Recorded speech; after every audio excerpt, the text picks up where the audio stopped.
Hey guys, welcome to the Simplify Your Life podcast. It's Coach Simona and I'm glad you decided to tune in.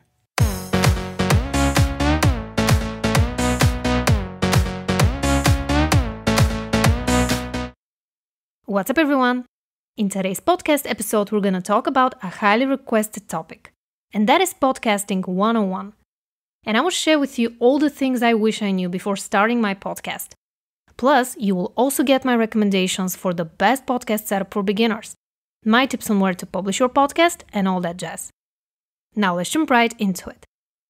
Alright guys, first off, if you're not sure whether or not you should be starting a podcast, pause this episode and go listen to episode 33 first, where I share with you all the necessary questions to ask yourself before making the decision whether or not you should launch your podcast. Now, when it comes to podcasting for beginners, one of the most frequently asked questions I get is, Simona, what do you use for recording your podcast? After doing a lot of research, I decided to purchase the Blue Yeti microphone, and I'm so glad that I did. It's definitely not the cheapest microphone on the planet, but the sound quality and the advanced settings are what makes it so special. Also, something I didn't know in the beginning was that I needed to buy a pop filter.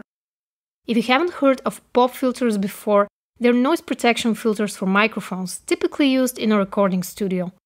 A pop filter reduces or eliminates popping sounds caused by the mechanical impact of fast-moving air on the microphone when you're recording your podcast. By the way, everything I mentioned in this podcast episode will be linked down below, so check the links in the description to find out more. Now, after you're ready with your equipment, it's showtime. You're probably not gonna believe what I still to this day use for recording and editing the podcast.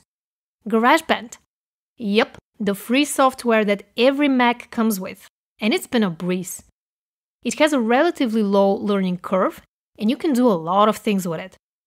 Another option if you're not an Apple user is Audacity, which is also free. I've tried it for a couple of singing projects back in the day, and I really enjoyed it. So yeah, my recommendation is to go for free software. There are plenty of wonderful options out there. Okay, so far in this podcast episode, we've covered the podcast setup and the software. Now, what happens once you've edited the podcast?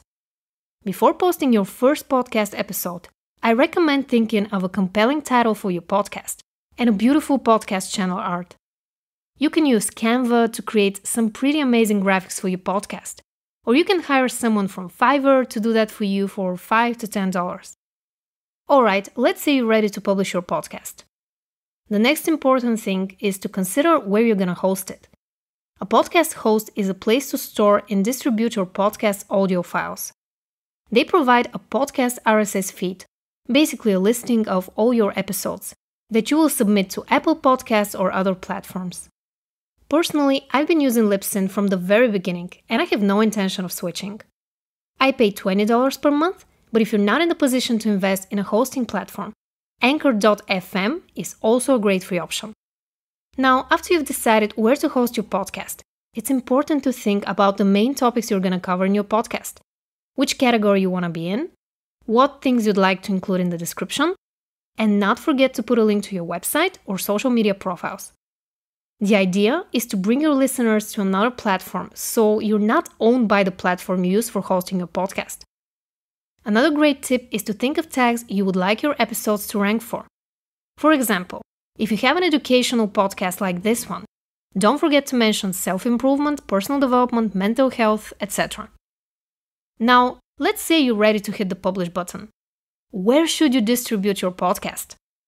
Here are the big platforms I think you should consider posting your podcast on: Apple Podcasts, Spotify, Stitcher, Anchor, Castbox, Player FM, SoundCloud, TuneIn, Listen Notes, and, you guessed it right, YouTube.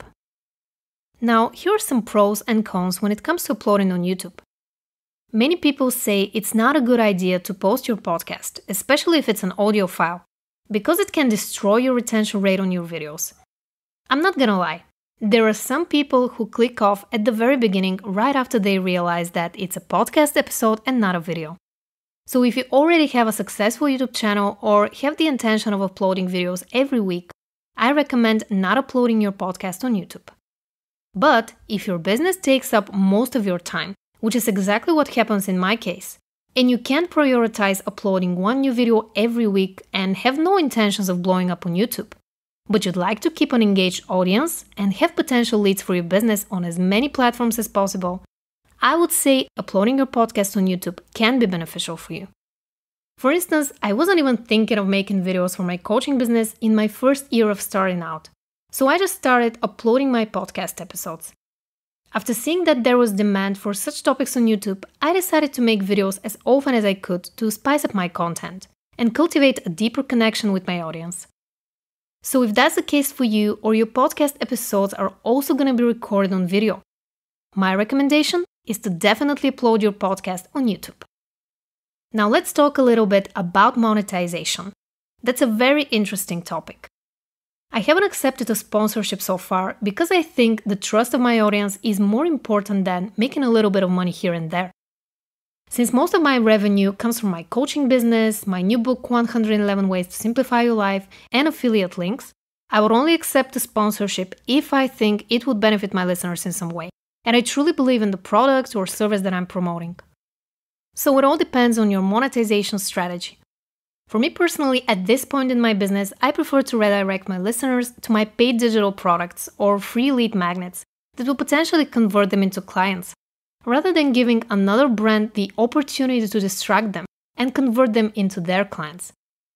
Now let me know in the comments below what your podcast is gonna be about. And if you have one already, how is it called? I would love to know. Thank you so much for listening. If you found this episode helpful, please like it. And subscribe if you don't want to miss out on my weekly podcast episodes. I love you guys, and I'll talk to you in the next one. Bye.